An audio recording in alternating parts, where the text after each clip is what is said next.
few people in my life said, you know what, you're looking a bit sus. I just got irritated. Like, why do people want to have me institutionalized? I don't deserve this level of scrutiny.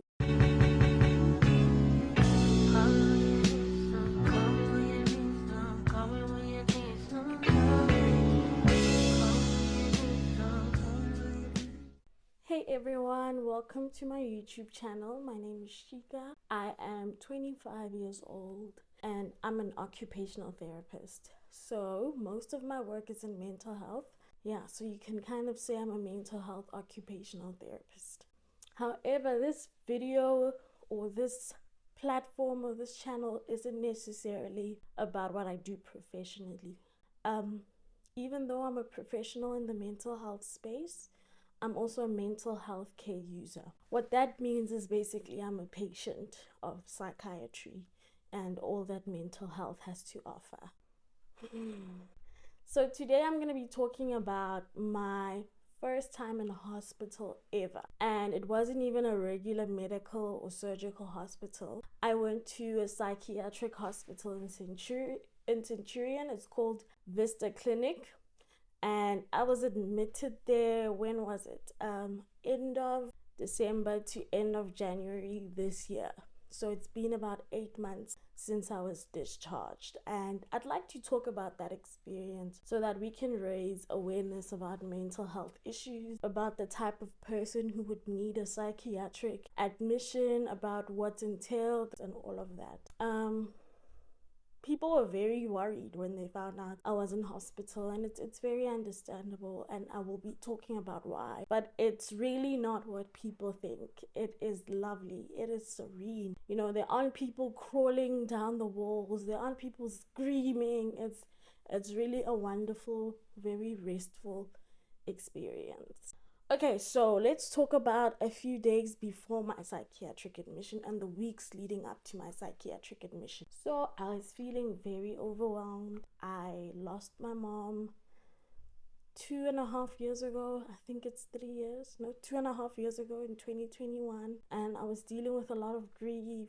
I was quite depressed, and I'd been going to the doctor, the GP, throughout the year, and she'd just been upping the medication I was currently on. I was drinking a lot of Prozac, like a ridiculous amount. I don't even want to say it. And yeah, you know, it wasn't working. So typical signs of depression, I had those feelings of hopelessness, feelings of not wanting to live. I was quite suicidal.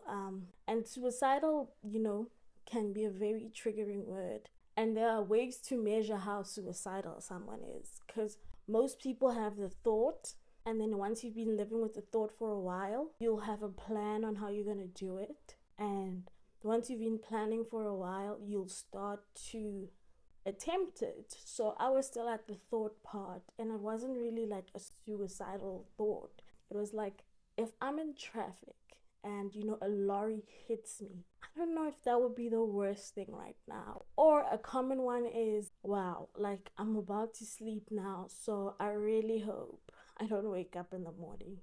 And I mean, these sound incredibly morbid, but you know, people have these thoughts all the time. And you know, on Twitter I've been seeing that, like, I'm not suicidal, but you know, if I caught a stray bullet, it wouldn't be so bad. That is suicidal. And I used to fantasize about going away on an island where there's nobody, no responsibilities, where I could just rest, which sounds a lot like paradise, you know. So it's those things. I was really quite sick.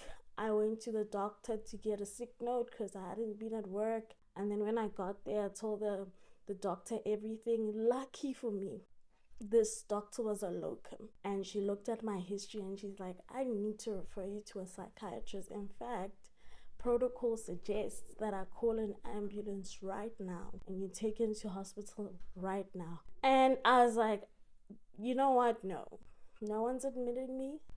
I'm not that sick. I'm not going to hospital. I just need you to write the sick note and give me my meds. I really don't need all of this. And I told, who did I tell? I told my colleague at the time, and she was quite a good friend. Like, oh, can you believe this GP? And she's like, I've been thinking about it. So this colleague of mine also works in mental health. She's a health professional. She's like, I've been thinking about it, and you and your situation, you are quite depressed. Have you thought about going? And I just got irritated. Like, why do people want to have me institutionalized? I don't deserve this level of scrutiny. So, I mean, it's tough. One thing I've learned is that depressed people cannot think clearly. The cognitive part, the part of the brain, it's called the frontal lobe, the prefrontal lobe. The the prefrontal lobe is responsible for thinking and decision making. And like, I don't know what happens, like chemically or whatever, but like it just stops working. I mean, I was drinking a lot of wine. I was starting all these new relationships with people I wouldn't even have given a second thought to on a normal day. I mean, it was terrible. Like, I was really sick. And I was sleeping all the time. I didn't even do anything for Christmas. I think my family had a party and I just decided I don't want to go. Like, I was really quite depressed. Then I went to hospital because a few people in my life said, you know what, you're looking a bit sus, you're looking a bit depressed. Maybe consider it. And that colleague I was telling you about, she used to work there at Vista Clinic, and she's like, it's lovely. There's OT groups, there's a tuck shop, you're gonna make friends, you're gonna rest. And lucky for me, I went during the festive season. So the ward it was pretty empty. And, it wasn't full, there weren't too many people.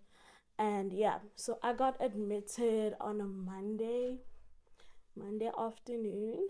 And so what happened was my psychiatrist did a full assessment of me. It's about an hour, where she asks your symptoms, your family history, like she does a full mental state exam. And then you go downstairs and you get checked in. It doesn't take too long, maybe 45 minutes. And then you get to the ward. At the ward, the nurse also does an assessment. Yeah, it can be quite annoying if you're sick, because if you look at people who are mentally ill, they're quite irritable. They don't want to wait in line for anything. They're easily stressed out. They cuss during traffic. It can be a bit annoying. But like, once you're in the session, you start crying, you start telling people your problems, and you actually feel a little better. So then I was assigned to a room, and we're about 4 in a room, but the rooms are huge. And between like the two pairs, like, I don't know how to describe it, the two pairs, there's a bathroom. So it's quite spacious, and you sleep on a single bed, or is it a 3/4 bed, and you have a cabinet, you have a desk, you have places to keep all your stuff, your snacks. You come with your phone, you come with your clothes, your books, all your favorite stuff. And yeah, I was admitted. So I was assigned with someone who's been in the ward a little bit, so she can orientate me, and someone who had a similar diagnosis as me, someone around my age. I think she was maybe 3 or 4 years older than me at the time. Oh, well, even now still, I suppose. Yeah, and I couldn't. I just wanted to sleep, and I had no motivation to do what was required of me. And like, yeah, so anyway, that was my first night. And then we found out this girl snores. By we, I mean me. And snoring is not something someone does on purpose. So in the morning, I spoke to her and I let her know, like, I'm gonna request that my room is changed. I don't want to offend you or anything. It's just the snoring is a bit much for me. I'm a light sleeper. And she was really cool about it. And, she gave me a lot of advice. And one thing she kept saying that I still remember to this day is that I must be kind to myself. So, yeah, in hospital, you meet really, really kind people. And they have a lot of grace for you. And it's the funniest thing. Like, people have so much grace for each other, but none for themselves. And when we're in that space, we really encourage each other. Like, you made a mistake, it's fine, don't worry about it, everything's okay, and stuff like that. So she was really cool about it. Then I was sent to another room, and at first I was alone in there. And then 2 days later, my one friend was admitted, and me and this lady became really close.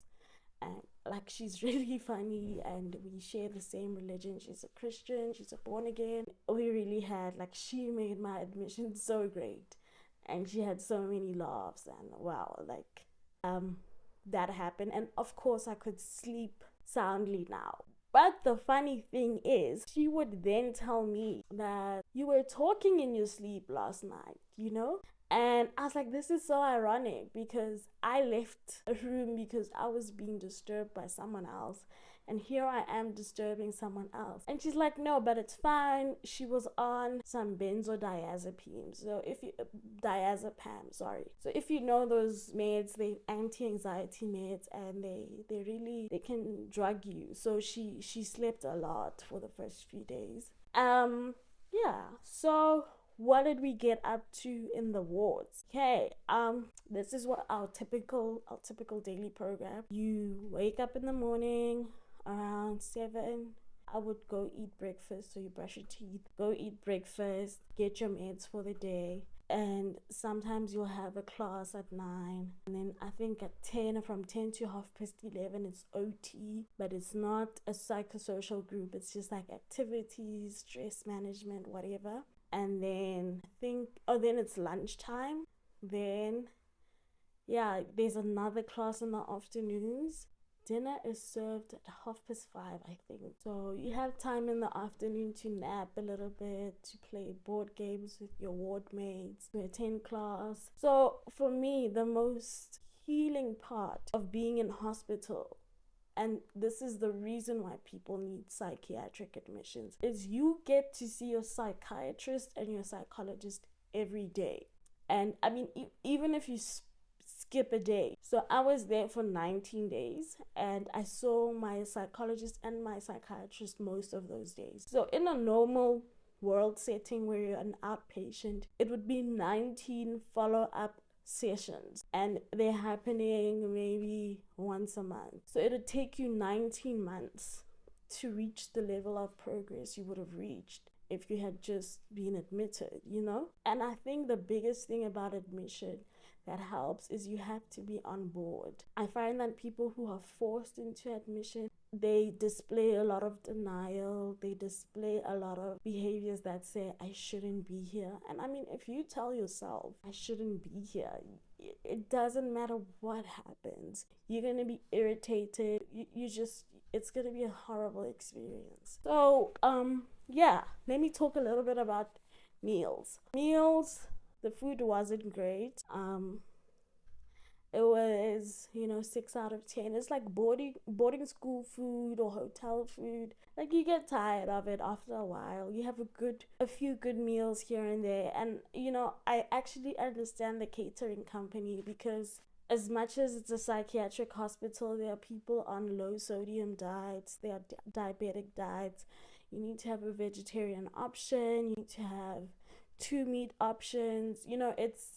It's really hard to coordinate delicious food, if I'm being honest, but the food was healthy. We got yogurts and juice and fruit, and you'd get like evening snacks, so you'd fill up on other stuff. And there was a tuck shop, just in case you were a bit hungry, you could get brownies or chips. And what I did a lot, because it's right here in Centurion, I ordered a lot from Checkers. There's a Checkers there by Jean Avenue. So I ordered a lot from Checkers and KFC. I do have a KFC addiction. Dunked wings. My friends and family bought me snacks and food. Probably ate too much chocolate, and I'm probably trying to lose the weight now. Yeah, so you have a lot of freedom. You can get your Mr. D, your Uber Eats, your Checkers, your Woolies Dash. It's really not a prison. I think that's the impression that a lot of people get. Obviously, you can't go home. until your doctor discharges you. But it's not a prison. I mean, you can even get a day pass. You can ask your doctor to give you a day pass where you go home for the day and maybe come back around 5 or 6. So they're really not trying to restrict you. They're just trying to remove you from the environment that initially made you sick. So yeah, they admit all sorts of people. So I had major depressive disorder, which had become severe, and I also had generalized anxiety disorder and complicated grief syndrome. So what happened was, the antidepressant that I was on before, she lowered the dose slowly over a week or so and started slowly introducing a new antidepressant. This is the thing about psychiatric medication. You can't just stop taking your meds. You need a doctor to guide you into weaning off your medication. I mean, when I started on this mental health journey, I would drink my pills for a few weeks and then stop. And all that did is just eventually make me more depressed. And I'm not trying to scare people. I think we should tell people this information, that if you want to go on psych meds, please consult your doctor every step of the way. You don't want to tamper with your brain's chemistry. And like what I find with mental health care users, the biggest hurdle we have to go over is accepting that we are mentally ill. Like, it took me a couple of years to be like, okay, like this depression is actually getting in the way of my life. Like, school's tough, work's tough, I don't want to exercise, I don't want to make friends. So like, that's the thing. That's how we measure how severe something is. Like, how much is it affecting your day-to-day activities? Like, if you're so depressed that you can't even think about making a sandwich, then we know it's quite bad.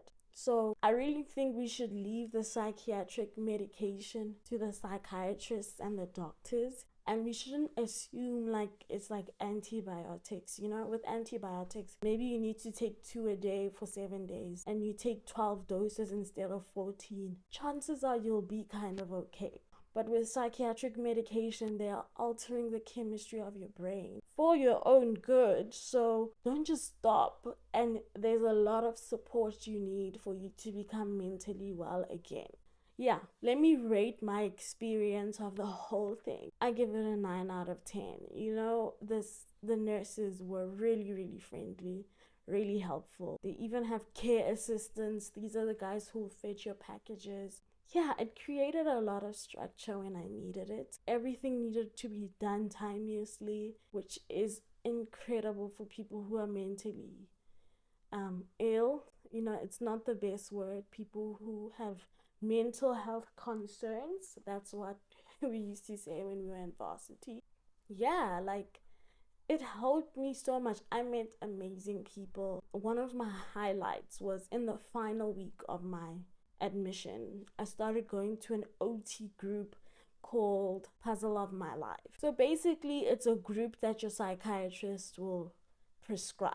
And in that group, it's a social-emotional group. Basically, it's a group that's focused on dealing with our emotions and teaching us life skills and things like that. What I loved is that the OTs would give us tasks, and we would spend a lot of time doing and not necessarily thinking too much. Because you get to the group, you're a little bit groggy, you just had your morning meds, you feel like the weight of the world's on your shoulders, and then you'll do a fun activity and it just warms you up. You just feel much better from those 2 minutes of physical activity. Sometimes we'd even go outside to the carport so you'd get some sunlight, which is really, sunlight is so good for depressed people. It's, I don't know, like, feeling the sun on your skin can be really therapeutic, and I enjoyed that so much. So it happens over 4 days. You get to know the people in your group really well. I wish I could share some of the things there, but it's obviously very confidential. And I left there having a better idea of what I wanted out of life. And if I compare that to 19 days before, when I was first admitted, I did not want to live. I just wanted it to all be over. Like, I was ready for our Lord and Savior to come back. I was done. Like, I was flippin' tired. And 19 days later, I'm like, you know what? I'm really excited to start a family. I'm really excited to study further. I'm really excited to have fun and to secure my friendships. So it's that good. And I know psychiatric hospital admissions aren't for everyone, and sometimes it is recommended to you and you don't want to go.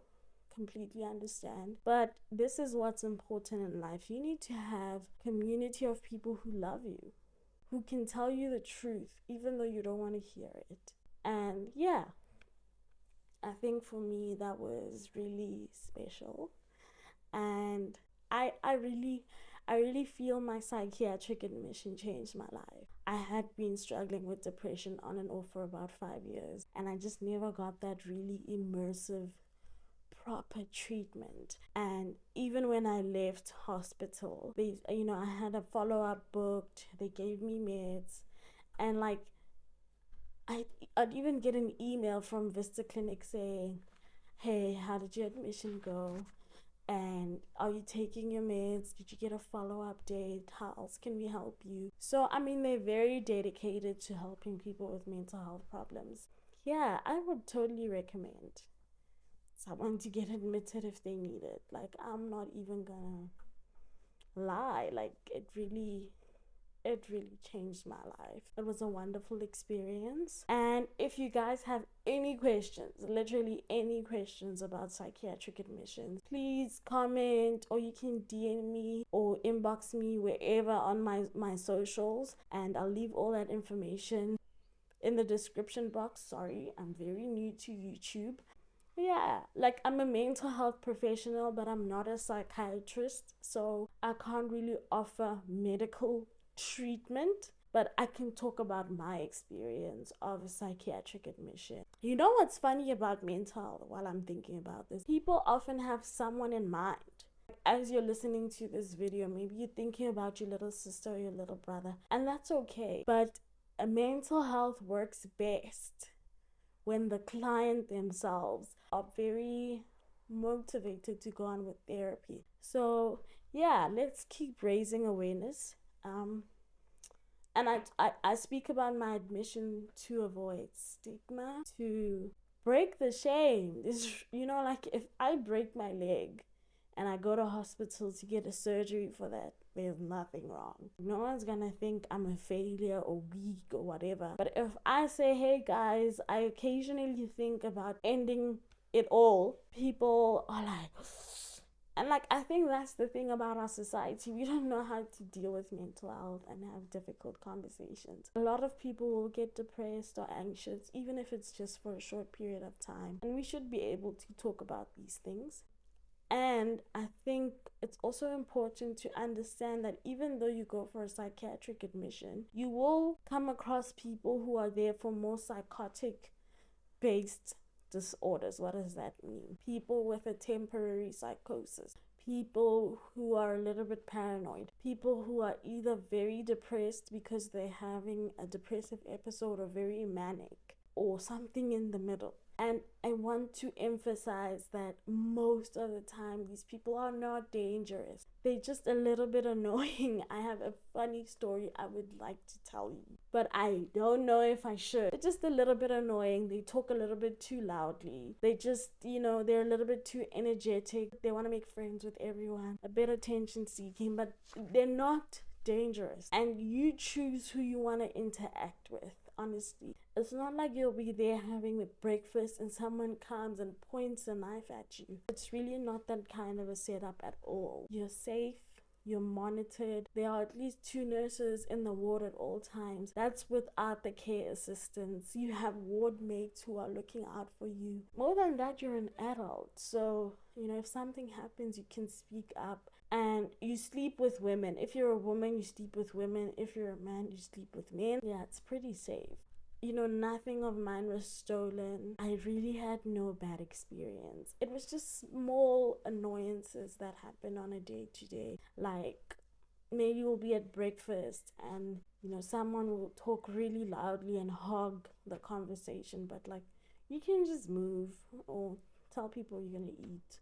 outside, or you know, you can manage those things. You don't have to suffer. And I think that's one thing that hospital has taught me. Like, you need to put yourself and your needs first. You obviously don't want to alienate anyone, but like, if someone is snoring and you can't sleep, it's okay to address it. It's not a crime. And yeah, that was my psychiatric admission.